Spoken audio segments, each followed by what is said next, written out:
Bonjour, alors quelle est l'urgence à agir? Je crois on peut résumer simplement que, disons, si on veut éviter aux jeunes d'aujourd'hui d'avoir à faire face à un climat auquel ils auraient du mal à s'adapter dans la deuxième partie de ce siècle, eh bien c'est aujourd'hui qu'il faut agir, pas demain, aujourd'hui. Ce qu'il faut faire, c'est diminuer nos émissions de gaz à effet de serre. En premier lieu, en gros, c'est quand même un changement complet de mode de développement. On peut avoir réellement une activité économique, je dirais, florissante, c'est bien ce qu'on espère tous, avec 2 fois moins d'énergie. En fait, c'est possible. Le troisième objectif, c'est l'énergie renouvelable, disons, dont on voit déjà que la feuille de route n'est pas du tout respectée, puisque c'est 23% d'énergie renouvelable à l'horizon 2020, et on est en dessous de 20%. Si on veut vraiment réussir dans ces objectifs de renouvelables, je dirais les 32% en 2030, puisqu'on a déjà perdu pour 2020.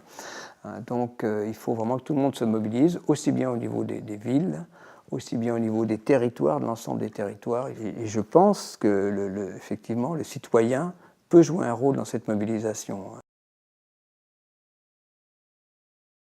C'est vraiment, en gros, de mobiliser les Parisiens qui le peuvent, de contribuer à la production d'énergie intramuros. Donc c'est largement symbolique, mais c'est important que chacun se sente mobilisé et qu'à travers une coopérative, effectivement, on puisse mettre en route une production d'énergie renouvelable qui sera croissante largement à partir du photovoltaïque.